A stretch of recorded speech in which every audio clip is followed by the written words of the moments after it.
Welcome, Mama, to the Postpartum Coach Podcast. Finally, a podcast dedicated just to the mental and emotional world of us postpartum women. I am your friend, fellow mama, and postpartum life coach, Lizzie Langston. After intense birth trauma, delivering my first child, and really scary mental health crises following the birth of my second and third baby, I set off on a 6-year journey to understand postpartum mental health from the inside out. On this podcast, I bring you, as a mom of 4 and a certified postpartum life coach, the tools you need to avoid mental health crashes, to get out of the postpartum rut, and to embrace a vivacious motherhood that you love from the inside out. Let's get you feeling like yourself again, Mama, and welcome to the Postpartum Coach Podcast.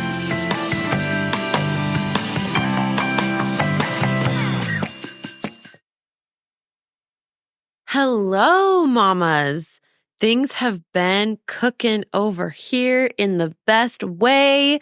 It's Lizzie. If you are new here, I am so glad you popped in. If you're not feeling like yourself postpartum, this is the place to be. Here on this podcast, we provide you, or that's a weird word because, listen, in the background, I'm just a mom with 4 kids. But I'm like a veteran. I've experienced birth trauma, an emergency C-section, a hemorrhage. I've experienced postpartum depression, postpartum anxiety, panic attacks. Basically, almost everything that could go wrong, I went through.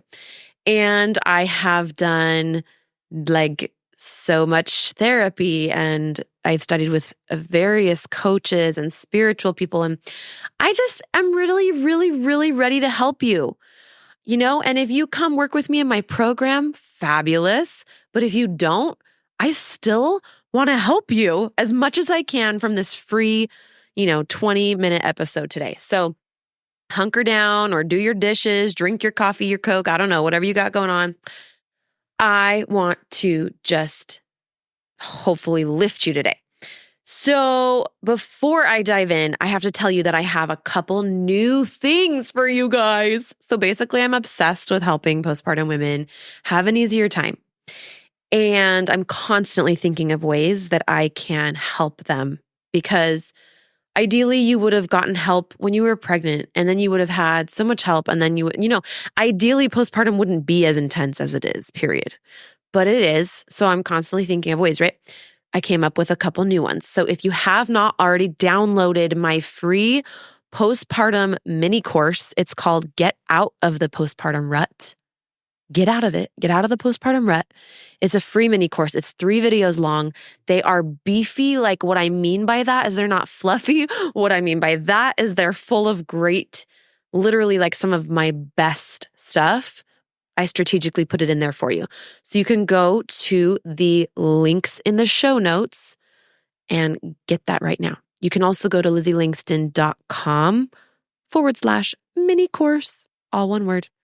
Okay. And then I also created a brand new free womb healing ceremony. Your womb stores trauma, and it also stores the trauma of your mothers and grandmothers that hasn't been cleared from your lineage yet.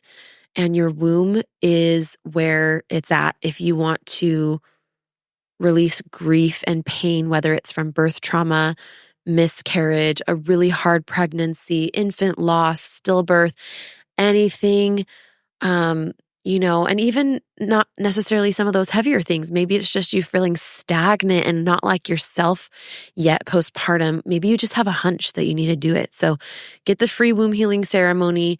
The link will be in the show notes. Okay. So check there. All right. Moving on. The topic for today was inspired. Okay, wait. I was just going to go straight into the topic, but I have to tell you one thing.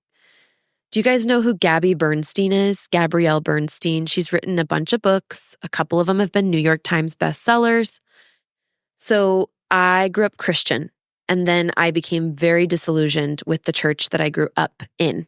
And I went on this big soul journey and was really seeking for to find the feminine in the spiritual world, and the true, maybe divine feminine or the sacred feminine. And I was craving my own relationship with a higher power that literally was just untouched by religion, but I felt so much shame and guilt for leaving the religion I grew up in because I only knew how to love myself in that context of being obedient and the rule follower and all the things. So then I found Gabby Bernstein, and her book, The Universe Has Your Back, was just so uplifting. Well, guess what? I've been manifesting with one of my friends and clients. This client came and found me in 2020 with panic attacks postpartum, and she's since continued to work with me, and we're just really good friends at this point. And I texted her about a year ago and I said, you, me, Gabby B, live. We're going to go see her because she read the same book and we both love her. Well, that happened this past weekend, and I saw her live, and she did an open question and answer in the audience, and I got to talk to her, and she knows who I am, and she gave me a free course because I'm going to write a book for postpartum women. And she's like, oh my gosh, I had postpartum depression too. I'm going to help you write your book. I'm going to give you my course for writing a best-selling book for free. It was just such a big deal, and I just wanted to tell you that. Okay, splurge. If you are deconstructing Christianity or wriggling and niggling around and trying to search for your own spiritual path, might I suggest my other podcast? It's called Restoring the Feminine podcast.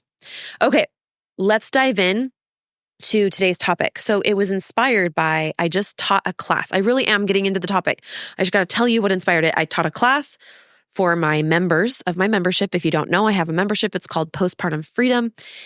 And there are just a handful of members so far because we're in the very beginnings of it, and it's founding member pricing. So it's 50% off and you lock in that price for life. It's so exciting. You can go to lizzieLangston.com/community, and you can also check the show notes for that link. Anyway, so I was teaching them this class tonight, which was called Mother the Mother, the Art of Self-Nurturing. And it was such a good class. I had so much fun teaching it. And one of the ladies in the class came with a question. She talked about this tendency she has to, she wants to take care of herself. She knows that self-care is important. She sometimes even does it, but there's this massive guilt that comes up, and specifically the guilt centers around the discomfort that her partner, her husband in this case, has when she leaves. So for example, she goes to the gym to take care of herself, right? Nothing wrong with that. She logically knows that. But then when she gets home, maybe her husband feels really shut down or he was so overwhelmed, and maybe he complains a little bit and is like, man, when you were gone, the baby was so rough. Dang, that was so hard, and she sees all that, and then she feels responsible, and she mostly just feels guilty and doesn't want to. So then like the next time she needs to go to the gym, she kind of just finds a way to get out of it because she just feels bad. And so we talked about this, and I want you guys to think, is there an area of your marriage or your partnership that is similar to this, where basically your partner struggles with something and you sort of overcompensate because it feels like love. And this would be normally loving, except for the fact that when you kind of overcompensate, you are neglecting something that you need personally. How this shows up postpartum is that you know that you need more support, but if you ask your partner or whoever the person is that you're asking for that support, you realize and you're aware that it could not be their first choice of the thing that they want to do that day or with their time or their energy. You realize that they could be disappointed, they could be frustrated, they could even, something as simple as rolling their eyes. And any of these responses that are not completely perfectly, sure, honey, I would love to do that for you. Let me take the baby so you can go sleep. Anything less than that, and we tend to not even ask and just avoid and withhold our actual needs and not share our real emotions. And we do this in order to protect, or we perceive that it will protect, or it will nurture, or it will comfort, or it will keep the other person comfortable. The problem is then we are left with the uncomfortableness or the discomfort of not having met our need and not having asked for help. Do you see how this works? So like one example, let's say I'm breastfeeding the baby and I'm hungry and I'm starvingly hungry and I know I'm going to be hangry. And so I ask my partner, hey, can you go make me a meal? Or I think about I think about asking my partner, but then I'm like, oh, but then I can hear him in the other room and he's on his phone and he's giggling over some TikToks. And I know, or I'm pretty sure if I ask him to come in here and first of all, listen to what I need because I'm stuck in the rocking chair nursing the baby, right? And then ask him to go do it and then tell him exactly what I want to eat. And then he's going to have to go make it, that he'll probably either roll his eyes or just be annoyed or be overwhelmed and sigh at me. Are you catching my drift? And it could be anything. It could be something way easier than go make me a meal. It could be like, can you hand me a roll of toilet paper? It doesn't matter what it is, but that's kind of trivial. Usually it's a little bit more, maybe a couple steps above that. But what I'm talking about is, how you run through the whole scenario in your head. And the whole purpose of doing that is to try to avoid a negative interaction and to try to make things easier for your partner, but it's at your own expense. This is a dynamic that is really, really hurting us, and especially postpartum when we do need support. And we need more support than we're used to needing. And so it can be really uncomfortable to ask and then ask again and then ask again. And our partners aren't used to this sometimes too. And they can actually not be happy about it. And our work is to just let them not be happy about it and to let them take responsibility for either saying no or hiring help to help them help us or being happy and having a good attitude about it. That's their responsibility. Our responsibility is to listen to our internal landscape, to be in touch with our emotions, to be in touch with our body and our biofeedback, and to then ask when we need help. Not ask in an entitled way, like you have to help me because I'm a postpartum woman, but ask at the very least and have at the very least a conversation about it and about, if they are feeling overwhelmed, great, let's talk about it, but not withholding, okay? That's sort of like a freeze, lockdown, shutdown response. And ultimately, here's what that does, is it erodes or sort of like weakens our emotional connection and attachment with our partner. And when you're postpartum, you need that attachment. You lean on it so hard. And so if you start hiding the things you need from your beloved, you're going to feel more and more isolated, and it makes you more and more at risk for getting depressed and anxious. So don't do this. Okay, so here's why we do it and here's how to not do it. First, why do we do this? There's a lot of things I could say, and there's probably a lot of nuance here, but overall, I'm going to give you a zoomed out feminist perspective, okay? Overall, what I'm going to say is that the patriarchy or the value of the masculine over the feminine in our society has made it so that we are less concerned about emotions in general, but specifically men. Men, and so this is particularly poignant for heterosexual couples, okay? Men, as typical holders of more masculine energy, have been highly discouraged to engage with the feminine. The feminine meaning emotional awareness. And so the patriarchy or this valuing of the masculine over the feminine has hurt everybody. But what it's done for men is it has really distanced them from being in tune with their emotional landscape. They're very in tune, in fact, sometimes overly in tune with their physical landscape, because the physical represents the masculine, the spiritual or emotional or energetic, the subtle energies, the non-physical is the feminine. And so the masculine values the physical. So men, being masculine beings, have been hammered into them this idea that they need to be super focused on their physical and less in touch with their emotional. So what does that do? That means that women then are charged by default with more emotional work because our men are not doing the emotional work because it is not masculinely accepted. It's not, the hyper masculine world doesn't want them doing. That's not desirable for them. It doesn't give them social status. It doesn't.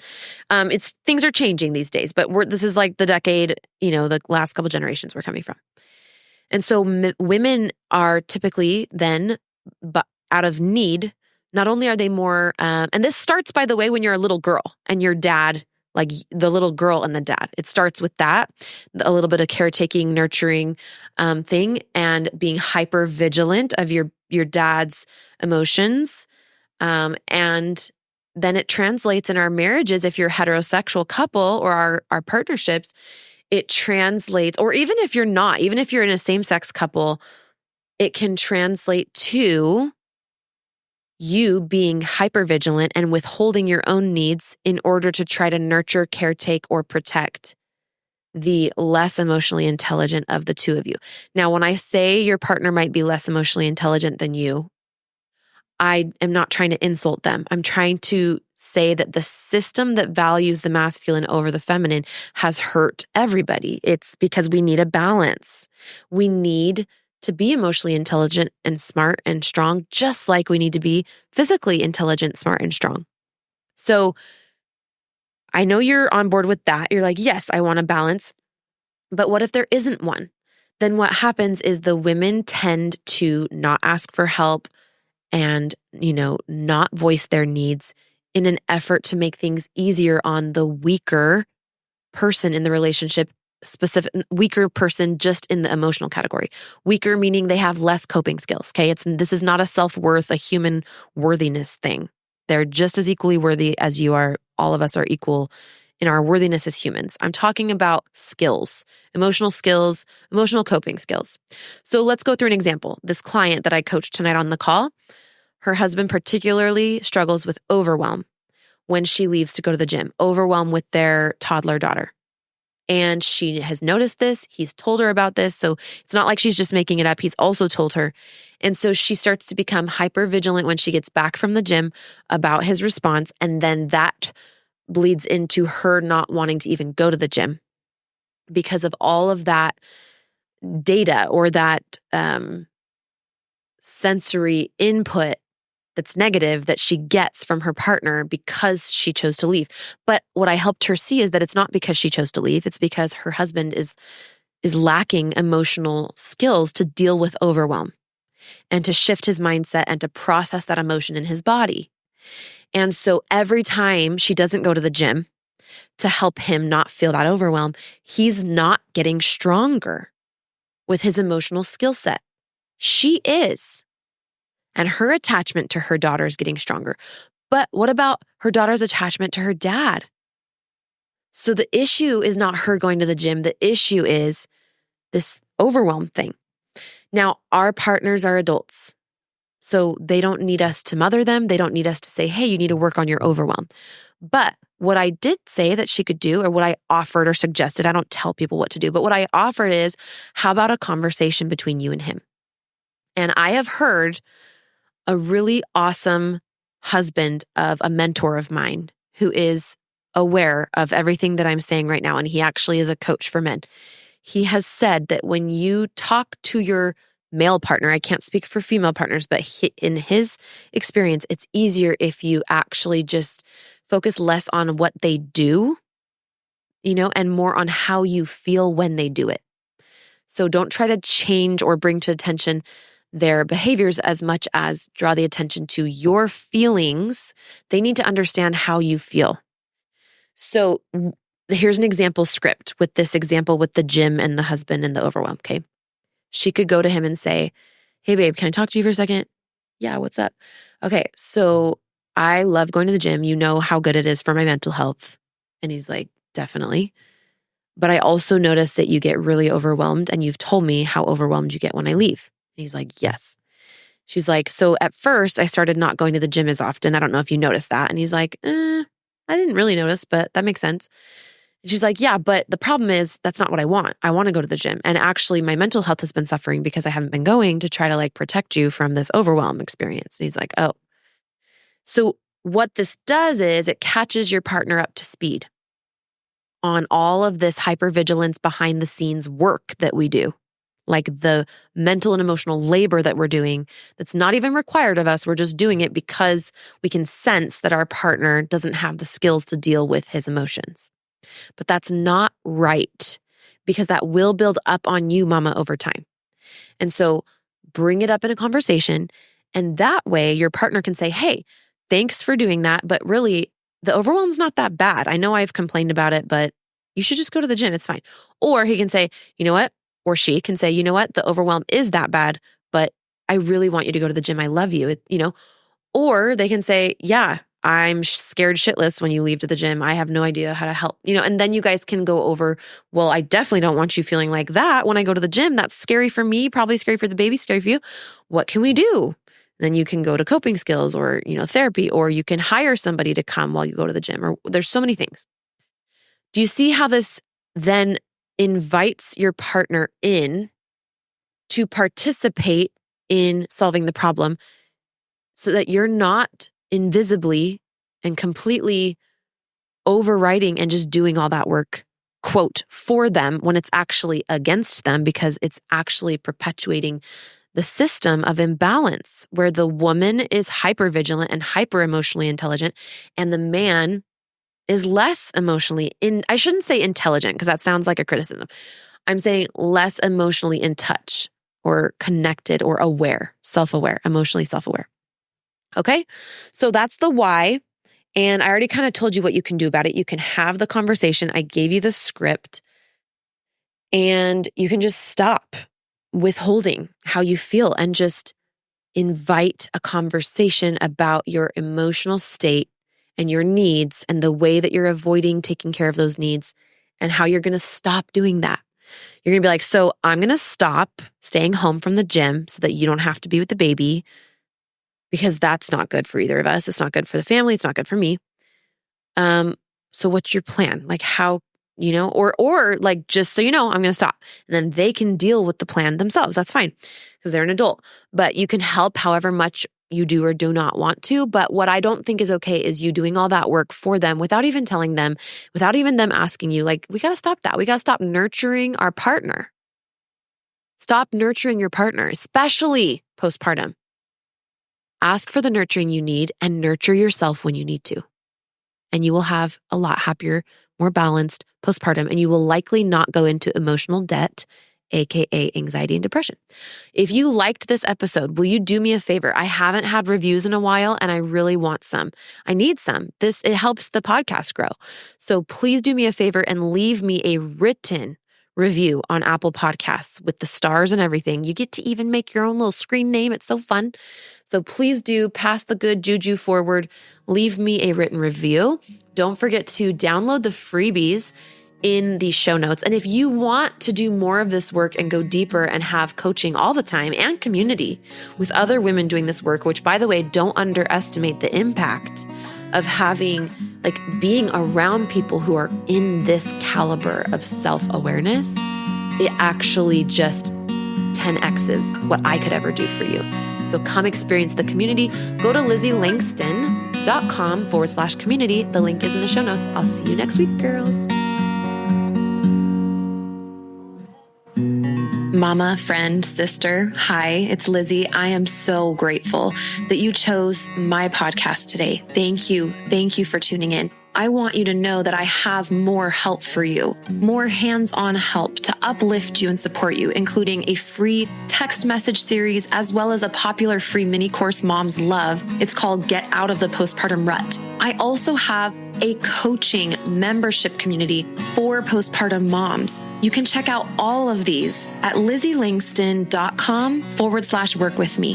That's Lizzie, Lizzie, Langston, Langston.com/work with me.